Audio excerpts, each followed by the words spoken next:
All right, I think we are ready to kick things off. Welcome, everybody.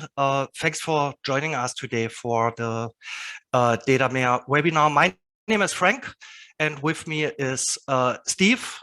Steve is our Director of Solutions Engineering, and he will actually be my sparring partner today to give the presentation.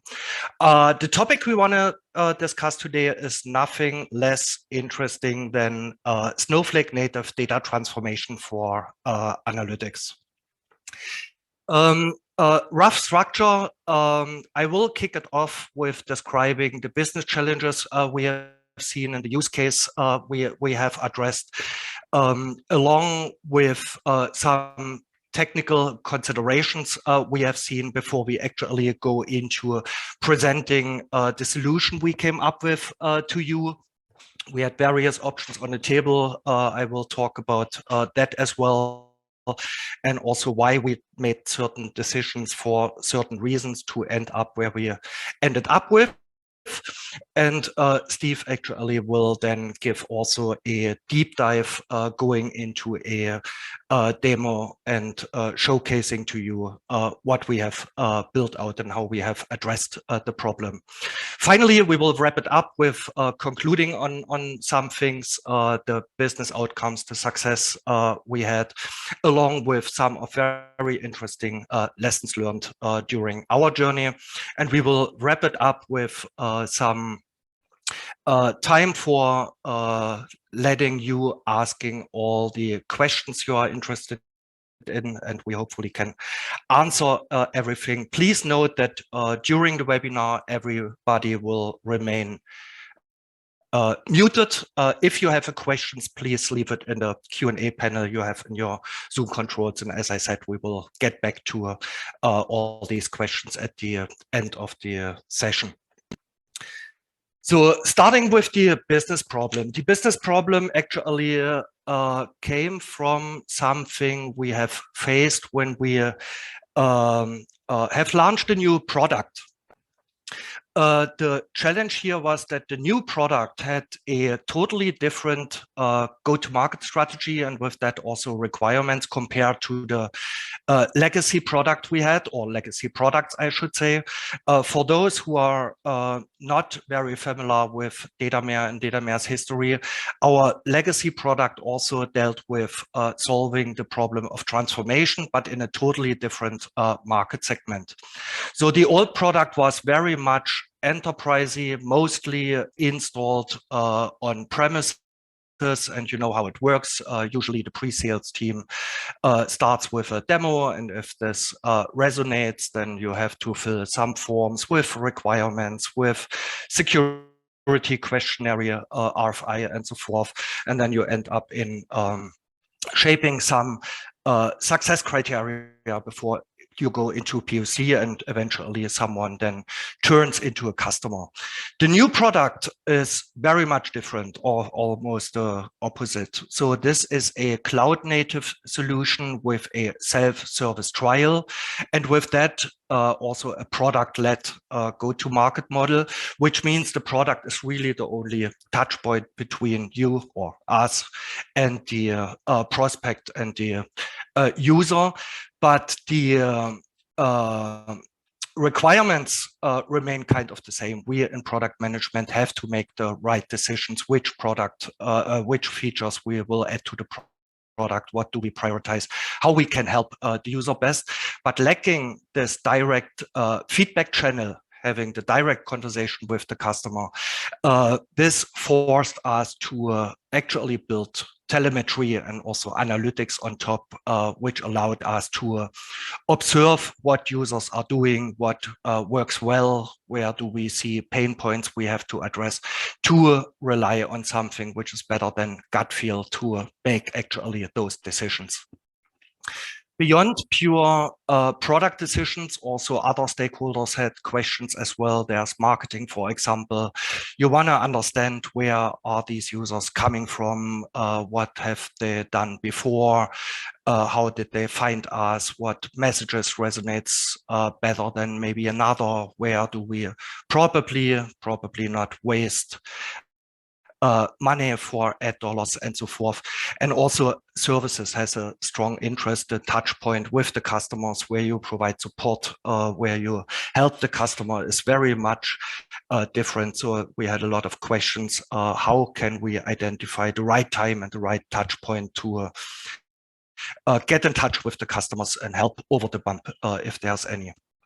So finally, also, obviously, we always needed to have a good picture where we stand with the business, being able to report internally, not only where we stand today, but also have discussions around this is the problem we have seen 2 weeks ago. This is what we have done. Can the problem be considered as being solved, or did we even maybe make it worse and have to rethink the whole thing? So these are all implications which forced us to look deep into actually what data can the product itself deliver us to enable us to answer these type of questions. So what we were looking for in particular was a full end-to-end funnel, which means literally what it means. End-to-end means history before someone found us. How did they go through the sign-up process? We have later on simplified a few things, but it was a little bit of challenge and bumpy in the beginning where we got data where to improve. And then obviously the whole product journey. So we support various things and features to address certain problems. How are they used? Did the user actually click the button?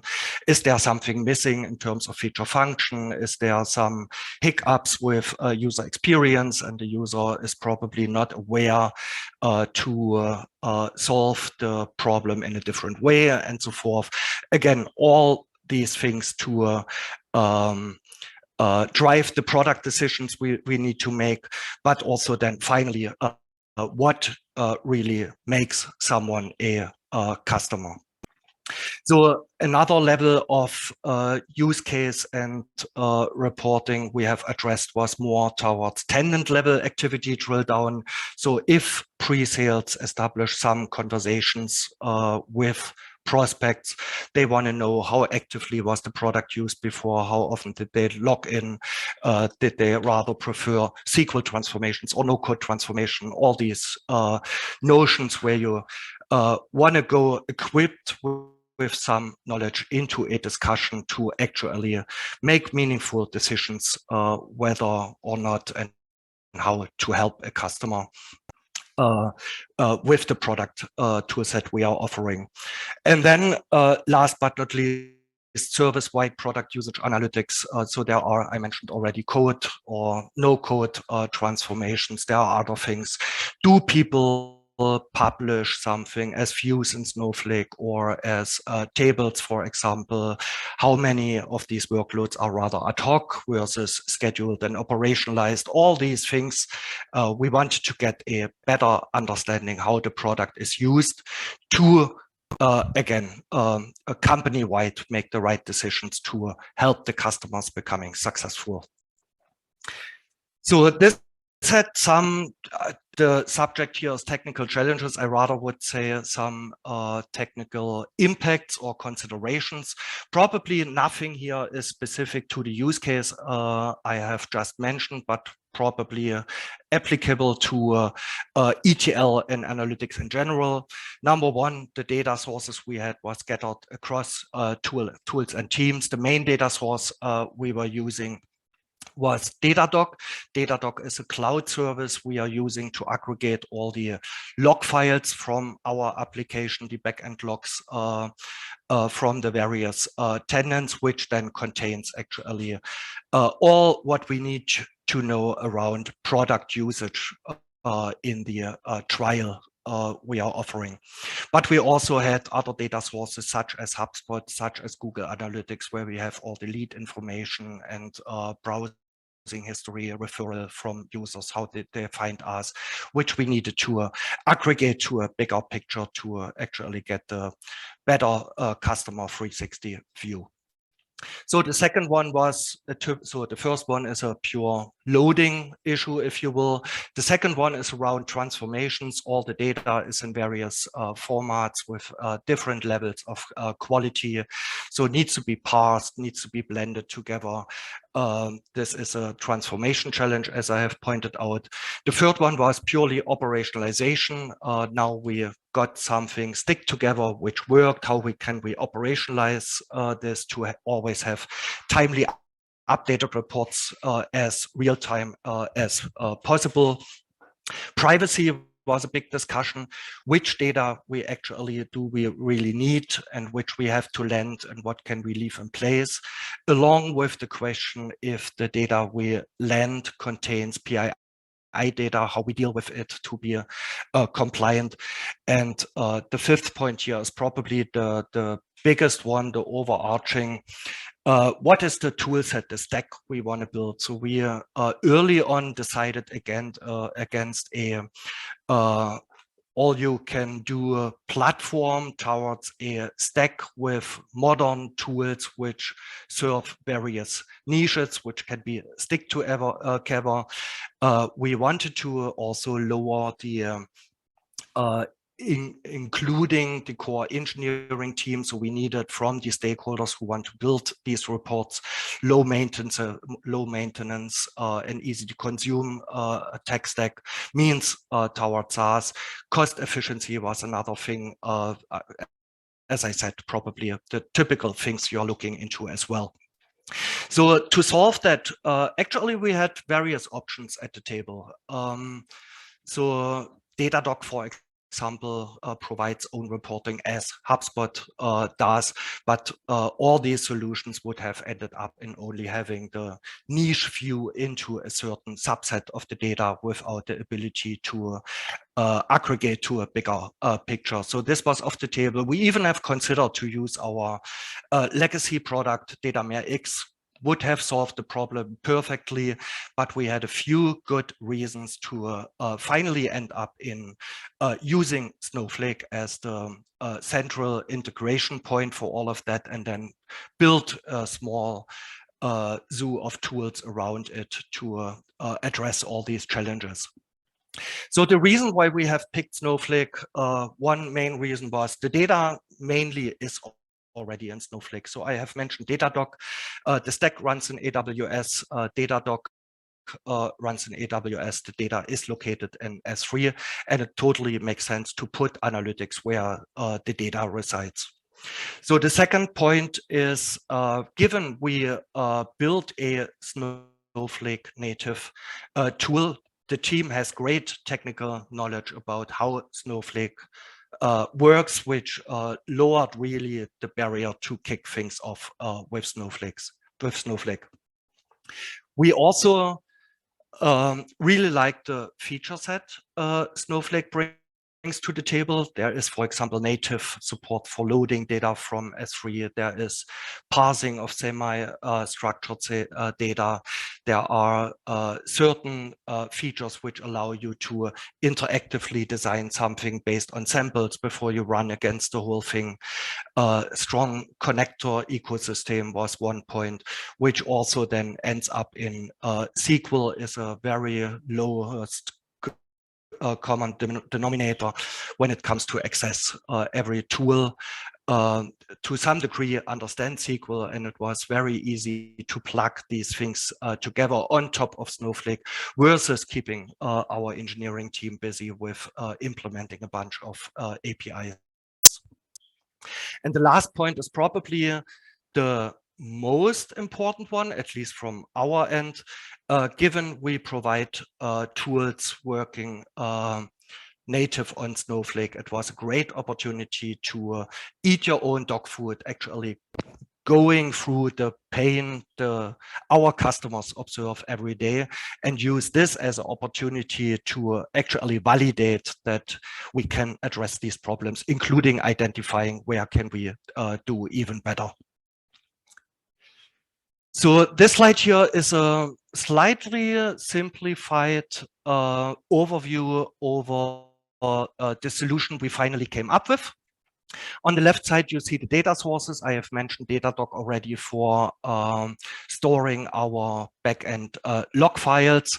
Datadog comes with the great functionality that you can phrase a search query, and the result of the research of the search query goes directly into S3, which then makes it easy to consume in Snowflake, given the native integration to load those files from S3. We have done it very pragmatically via stored procedure, and then we have put a Snowflake task on top of it to run it on a schedule.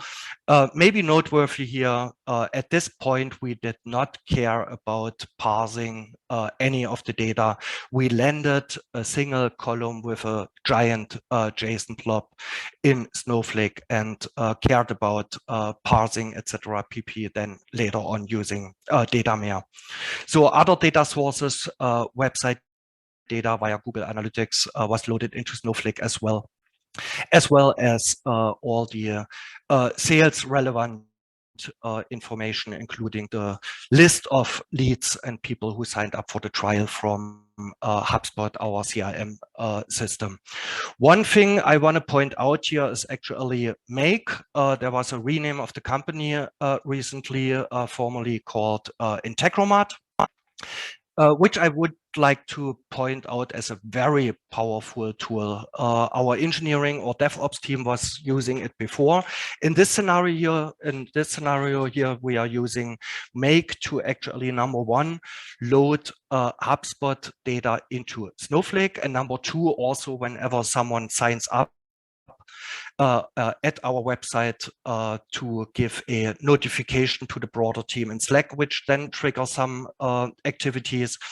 But Make also plays a fundamental role in our whole deployment process. So the whole automation, someone clicks the button, check out from Git the latest version, deploy the whole stack in AWS, until then automating upgrades, including rollbacks and so forth, is all handled with Make, a visual automation platform. If you don't know the tool, it's definitely worth to have a look into. Long story short, we found pragmatic ways to land the data we needed in Snowflake as a single integration point, as a single repository, as a bunch of tables.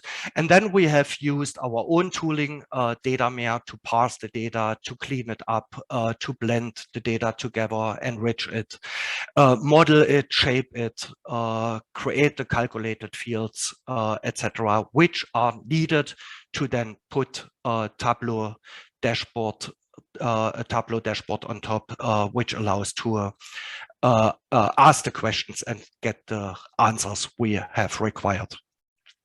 So after this little high-level overview, I actually would like to hand over to Steve, and Steve can continue with a demo, sharing a little bit more of what exactly we have built out.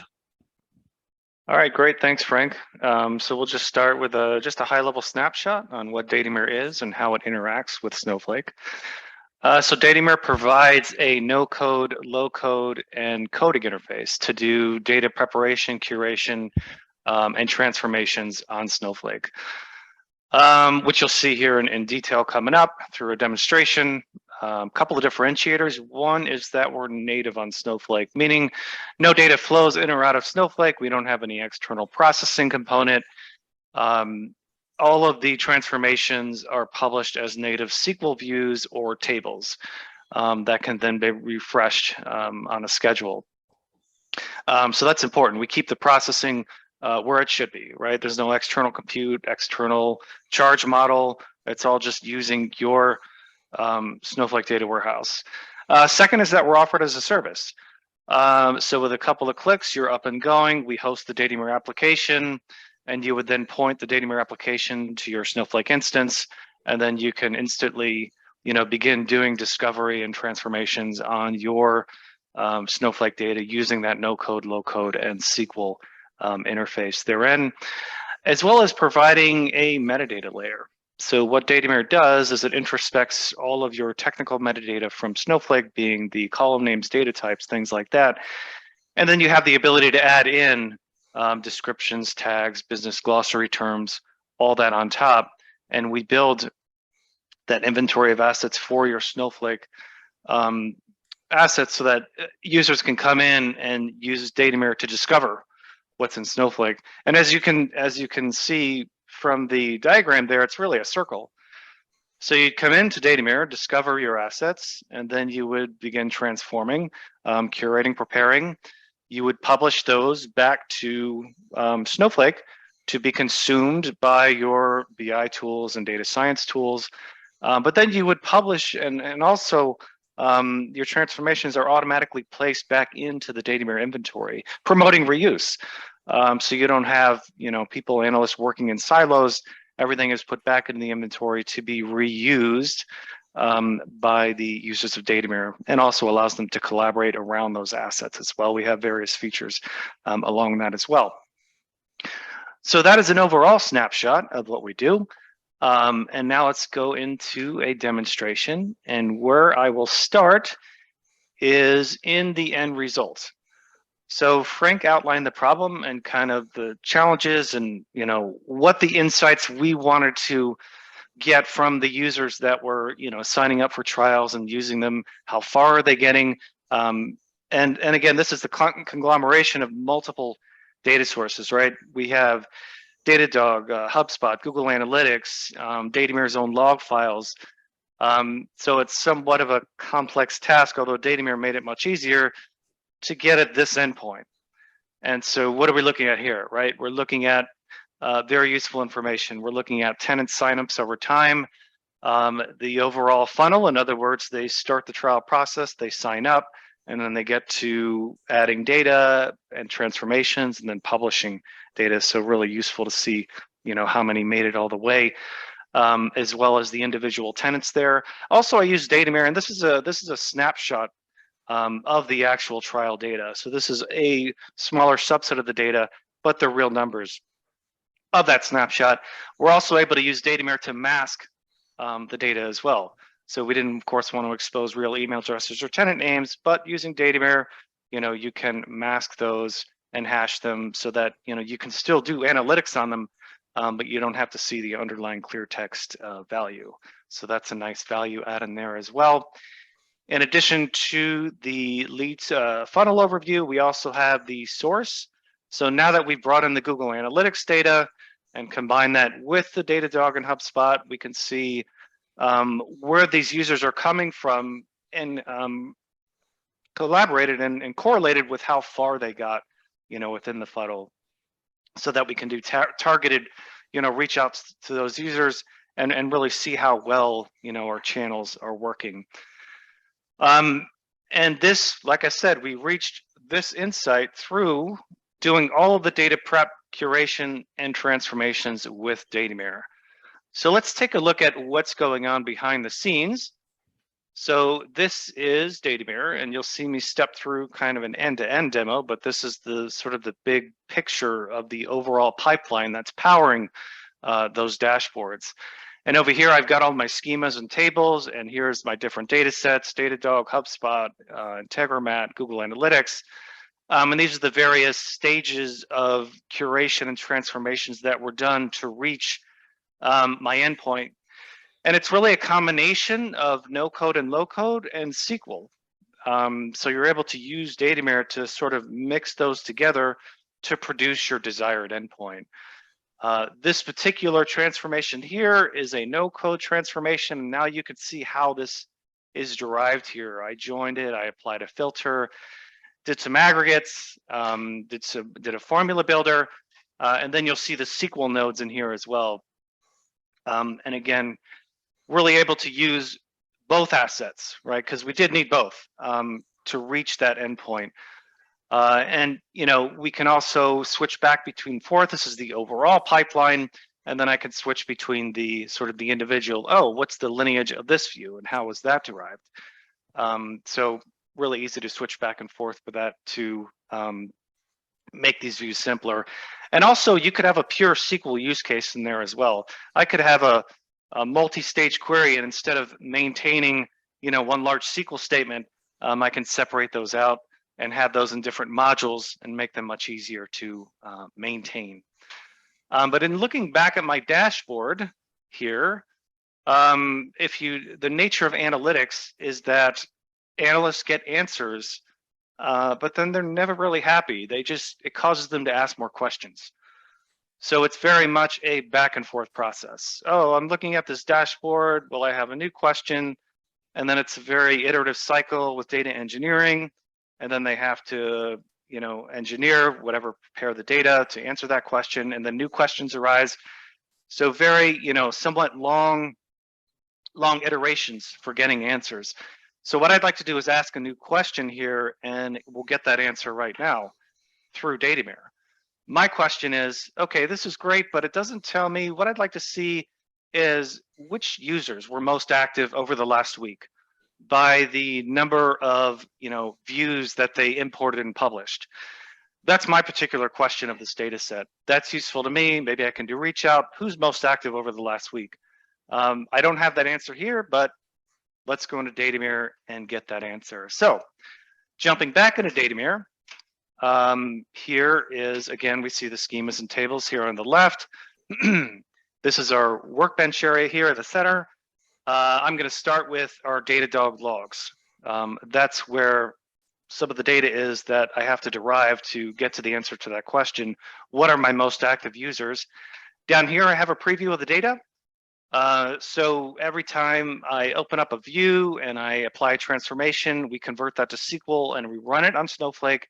And then we show you the results of that through this data preview. So it's a very interactive design environment.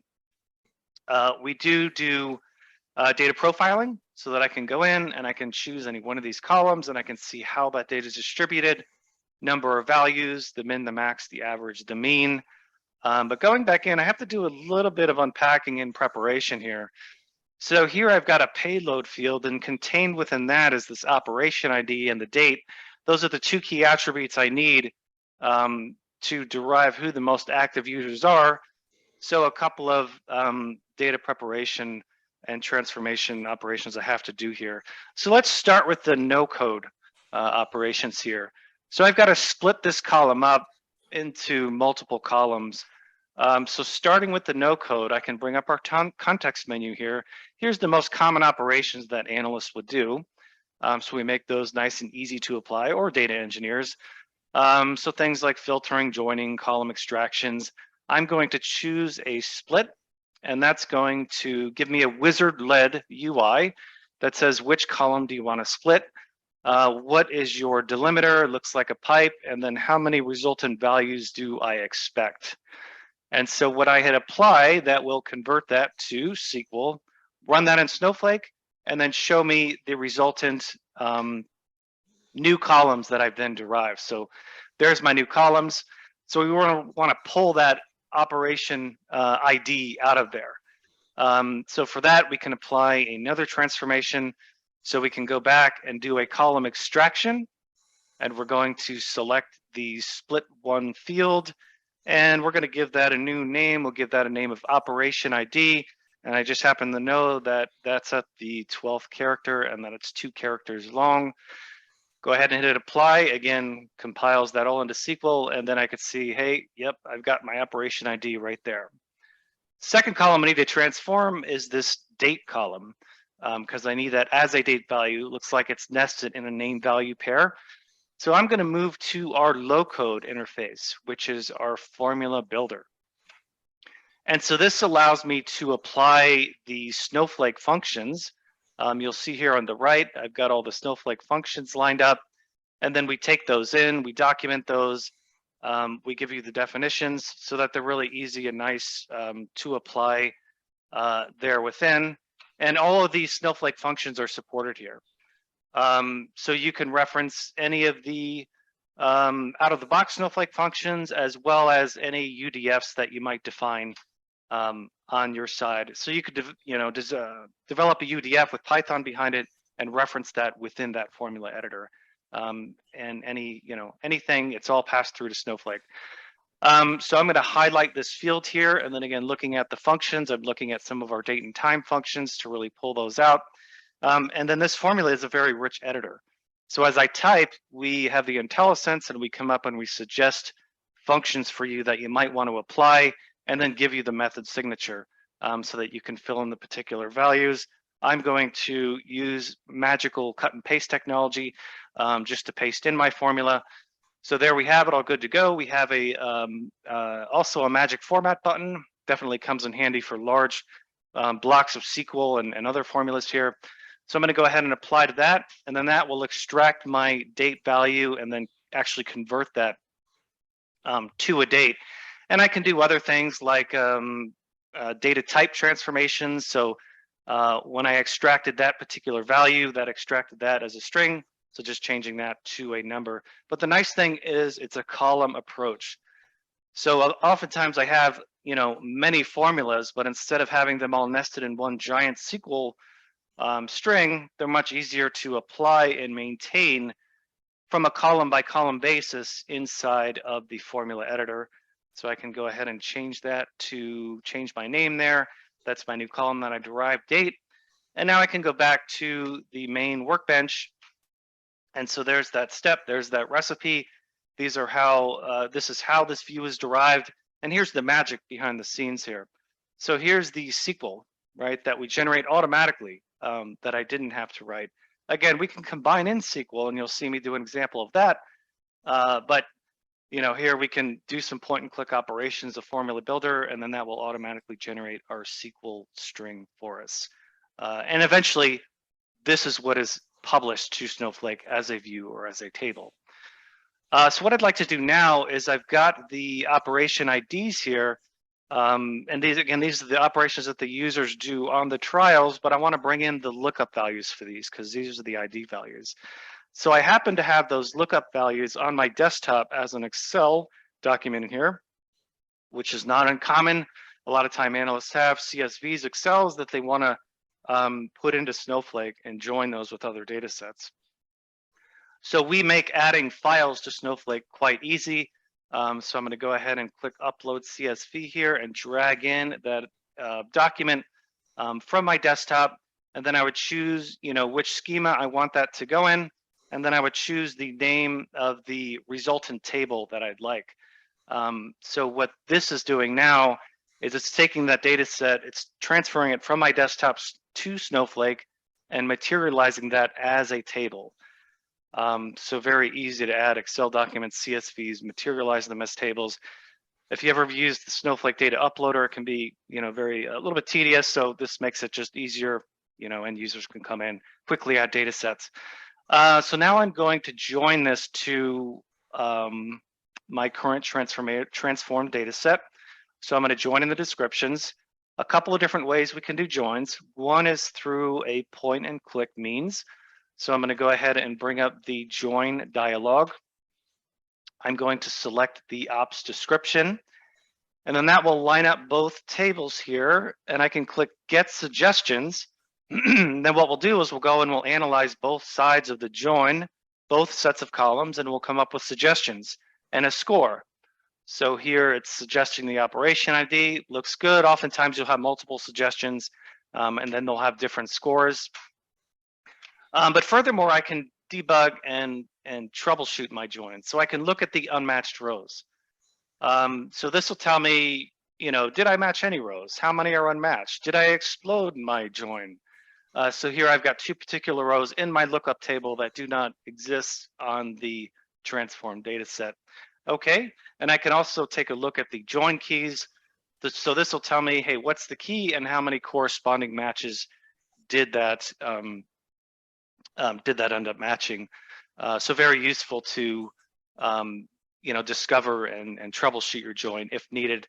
And then when I apply that, that will update the whole lineage flow there within, so I can easily see how this join is constructed and which data sets I am joining from. Lastly, we'll go ahead and just reduce the number of columns here. So before I write this, back to Snowflake, I don't need all 13 or 14 of these columns. I really only need the operation, the tenant, which is the user, and the date. And then we could go in and do further discovery. So it's really an iterative process. So I can go and profile the operation name and see the actual operations. Now that I've joined and enriched them together, These are the operations that are actually done by the users. So I'm not really interested in preview operations or import data sets. I'm really only interested in view-centric operations, right? Importing views, publishing views, things like that. So what I can do is apply a quick filter here right before I publish and just say, keep the rows where my operation name, and then we'll say contains, and then we will say view. And once I hit apply there, that will then derive that new data set, and I can validate it with the metrics that, okay, indeed I do only have the operations that I'm interested in. Great. So lastly, we do want to deploy this to Snowflake. And when I say deploy, I mean, now that I've created this view, now I want to materialize this. In my example, I'm going to materialize this as a Snowflake table so that it can be consumed by my dashboarding tools. But we also, like I said, do have the option of publishing SQL as a view. So we have either way you can do. But in my example, I'm going to do a table and name that table tenant operations, select the schema that I want it to go to, and then I hit deploy. And then that will then, in the background here, we're creating that table, we're running the SQL that we generated, and then we're sort of caching that data, materializing in that Snowflake table so that it can be queried by external tools. And on top of that, I can then go ahead and schedule that to be refreshed. So I can say, okay, I published that. Let's schedule it to be refreshed every Monday, Wednesday, Friday. That is underneath, that's writing a Snowflake task. So we're always utilizing Snowflake's native functionality to, do the publishing scheduling. Additionally, we can look at the deployment, and this is the actual SQL that was published. So every time I update and publish that view, we keep track of what SQL was published so that we can do things like rollbacks. If I accidentally published some SQL that broke a production flow, I can always, we keep track of the versioning, and I can go back and roll back that SQL if I need it. So all that is kept there within.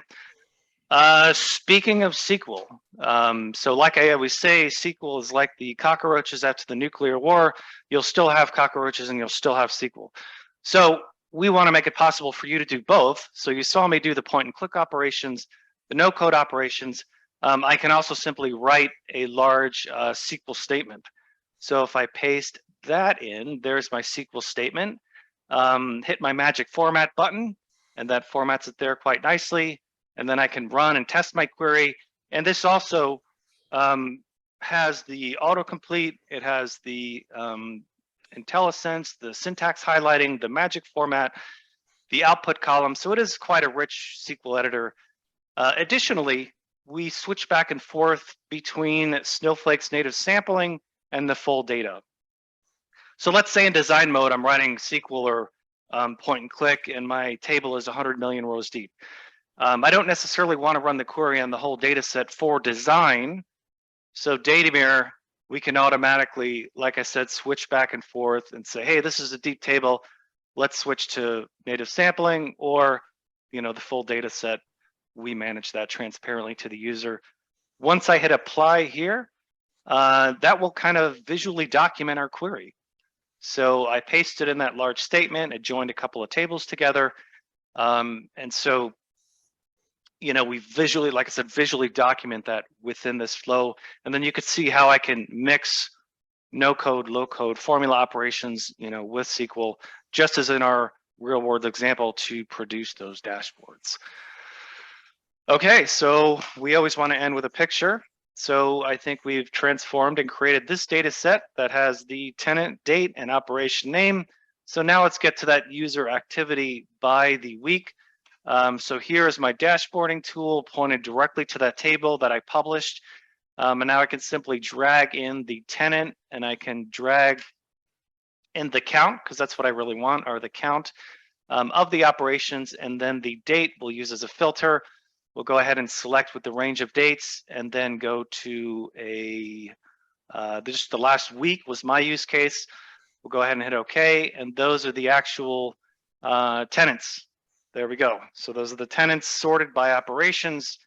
over the last week that were using the trials and doing operations within Datameer. Very valuable to me. Let's do some reach out. Let's see how they're doing, starting with the most active. But the takeaway really is that, using Datameer, we started with the endpoint dashboard here and just spent did the everyday life of an analyst and just having a new question and the complexities around answering that question, and really how Datameer makes that quite easy to go in and answer, and then proceed to iteratively answer your future questions, because like I said, never happy, just gonna keep iterating. So Datameer makes those iterations very quick and easy, so that analysts can get their insight and make data-driven decisions in a timely manner. So with that, we will go ahead and move into the, actually, we'll go back and do some closing out slides. So Frank, I will hand it back to you. Thanks, to Steve. Talk about insights. Thank you. Cool. So elaborating on the business outcomes actually was quite significant. The most important is probably that we dramatically increased our trial journey conversion. So enabling the users to do certain things we expect them to do. So the overall outcome was increased by over 400%. And actually one observation here was that we have seen users churning in various steps over the journey, but always kind of unexpected. So simple things like we had very strict password policies in place. So uppercase, lowercase, special character, at least so many characters and so forth. And we saw people dropping at this step, not even setting a password, which you would never have expected. So lowering the relaxing the restriction actually solved the problem. We have seen customers struggling connecting to their Snowflake during the sign up. So what we came up with is, number one, providing better help. This is actually what we are asking for when we ask you to put in your Snowflake account and those type of things. But also we have established a sandbox environment, so a Datameer hosted Snowflake environment where you can connect to as a playground, which also has eliminated this problem. Another example was that we saw people dropping even during we have provisioned the environment, which in the beginning took about 5 or 6 minutes. We learned that users are not willing to wait for such a long time, which ended up in some decision making to rebuild the whole deployment infrastructure we are having, and we got it now down to 5 seconds or even less, which eliminated another big problem. So step by step, we always were able to look into exactly what happens and focus on those things which matter, rather than relying on gut feel. This seems to be a big problem, or things like that nature. Step by step, doing the right things, improving the funnel. A second outcome was also that we learned who the messages we are sending is resonating with, what are the personas, what exactly are the messages, which inform then our marketing team to here is where we should spend the money for campaigns we are running. This is a message we should highlight over another capability on our website, things of that nature. So another outcome, also very important, is that going through that journey internally, it really has established being able to make just-in-time decisions. Means we have established the whole process and the tooling and the ownership and so forth to make current and future decisions based on data, as I said, rather. And last but not least, and for me as a product manager, probably the most important outcome going through the whole, journey also has unfaced some areas in the product where we thought we can do better. Here, it would be actually very helpful to have another tool or things like that. So we have identified and built a whole bunch of features which come which came out of going through that experience. And the good thing is when we have presented those findings to existing customers, we got full validation that it 100% matches also their pain points, and customers were really happy seeing us improving in these areas. So next, given the internal success we had with the whole exercise here, can you go back a second? One, yes. We also will build out more reports. The next thing we will address is provide pre-sales and support insights. So we will elaborate more on the tenant level drill down. We have some of that, but the teams have more questions we want to answer, and we also want to also broaden the holistic view we have onto a customer by bringing in more data sources such as Zendesk, such as Jira, such as GitHub. Few lessons learned, just to wrap it up. Mix and match SQL with no code is huge, very powerful. So we had 2 product managers working on the whole building out the analytics. They achieved their goals in 1 week, not working full-time building it, but next to their regular duties. Both product managers had some, but definitely not deep skills building SQL queries. So this was a very big surprise, a positive surprise. We thought it will take way longer. Then, as Steve pointed out, breaking down those complex questions into a chain of small tasks is really, really helpful, helps you to build these pipelines way faster because it adapts to the way how your brain works. It increases maintainability. You debug probably, do I have a mistake here also? So you have broken down into individual steps, which makes maintenance much more easy. And finally, also, once you have prepped a certain data sets, there's nothing which prevents you, and you have published it back to Snowflake, nothing which prevents you to reuse it or let others reuse it, which also allows reusage and decreases cost. Again, would be hard to imagine we would have to build it with one or a bunch of giant SQL queries, which would have ended up in a nightmare. So the next one really goes hand in hand. Design time validation tooling is important. Imagine, again, you have this giant query. Maybe in the beginning you have some syntax error, and then you are luckily find these and fix these, and then you can run the whole thing, and it takes half an hour until the result comes back. What gives you the confidence that the numbers you're looking at are the right ones? And even worse, what if you look at the numbers and you think this can't be right? Good luck debugging this and re-engineer this to find the mistake if there's any. So what's way more helpful is during design time having always these validation tools at your fingertips. After you applied a certain joint strategy, you now expect the record count, let's say, remaining the same, but you have a bunch of null values in your right side. Whatever it is, you are at every single step able to actually look into the result, a certain record which I expect exists or does not exist anymore, and so forth, which instills the confidence you have created the right data sets and you can believe in your outcomes, in your numbers.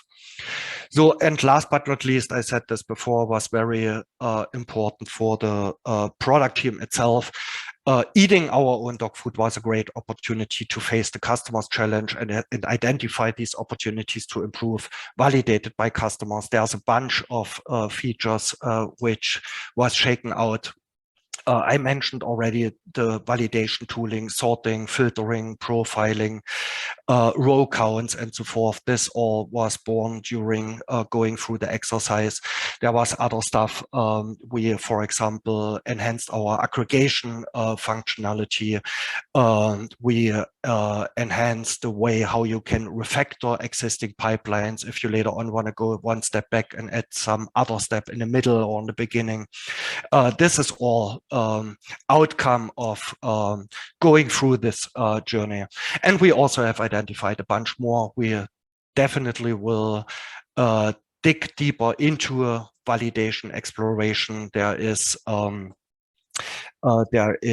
for example, column projections and so forth, other ideas we have where we can even provide more tooling to enable these validation steps, which gives you confidence, along also with runtime validation, which will allow you to define certain criteria when your pipeline is running through successful, or when at which step or condition you want to get an alert, for example. So there's even more, but definitely was enjoyable to build these things out, was also insightful to learn the challenges our customers are facing. And overall, I would say a pretty successful outcome, helped us internally to significantly improve what we built. With that, I actually would like to open it up for questions, if any. Yeah, so everybody feel free to post questions. There's a Q&A button at the bottom of your Zoom window. Feel free to post questions in there. I can see a couple coming in. Let's see, we have a question here, is how is Datameer deployed? So yeah, I can answer that one. So Datameer is deployed as a service. So it's 100% hosted by us. So you would go on, which I encourage everybody to do, is sign up for a trial, but we would start up and host that Datameer application instance, and then you would go into that instance and then point it to your Snowflake, and then it would actually use your, well, if you're doing the trial, you can use our Snowflake sample data. So you can trial it and test it out all the functionality, and you can leverage our Snowflake instance to get up and going. However, if you want to build out and test out on your data, then you can point that Datameer instance to your Snowflake instance. But like I said, 100% of the processing, everything occurs, on your Snowflake data. All the data is stored there. But yeah, again, we host it, 100% hosted. All those costs are maintained by us. Okay, are the transformations applied to the sample or the whole data set? So yeah, Frank, you want to take that one? Sure. So actually it depends on, we have implemented sampling strategies and a threshold when it gets to a very large data set where we allow it to interactively design your pipeline based on samples if useful, if needed. However, at any point of time, you can go back to running validation queries against the full data, because, for example, to stick with my example, if you want to validate whether or not after filtering a certain record is in the data set or not, you need to apply that to the full data. However, at any step, whether a sampling strategy is used or the query runs against full data is transparent to the user. So we always tell you this is what happens at a certain point of time. Okay, another question. How do I govern the resources used by Datameer? So very easily. So you can associate a data warehouse with Datameer. So you would define your data warehouse on the Snowflake side, and this is where I'd actually configure it. By the way, here's where I would put in my Snowflake credentials, the URL, and then select the actual data warehouse.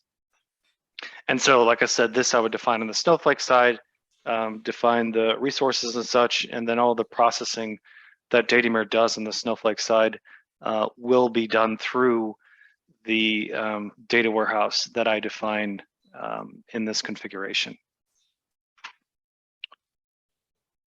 Okay, another question. Where does the processing occur? So mostly in Snowflake, like I mentioned. So as I'm going and interacting and defining these transformations and going through, we do convert these to SQL. So like I said, if I define a filter or a join, we convert that to SQL, as you can see, and then we send that SQL statement to Snowflake, which will do the processing and then return the results to Datameer, and then we display them here. Same with the column metrics. Once I hit calculate, and by the way, we do this by field to optimize the experience for the end user. Because if you calculate all the metrics at once, it could slow down the UI and the design experience. So we found we've sort of learned lessons and optimized the design experience in many ways. One including the sampling, the other being, hey, typically users aren't interested in profiling the entire data set. So here I'm easily able to profile individual columns. But again, once I hit profile, that converts that to a SQL statement, runs it on Snowflake, and brings it back. So all of it in Snowflake, as well as the data that's stored there as well. So great, good questions. Don't see any more coming in. So I think that we can go ahead and close it out. We're nearly at the top of the hour. So we'd like to end it pointing you to our trial. So that's the URL there. And then if you go up, like I said, 5 minutes, you'd be up and going. With Datameer, as I mentioned, you can use our Snowflake sample data, point to your instance, but either way, we encourage everyone to sign up and go for a trial and explore further. So with that, I thank everybody for coming out and spending an hour with us. And everybody have a good day. Bye. Thank you from me as well. Thank you. Bye.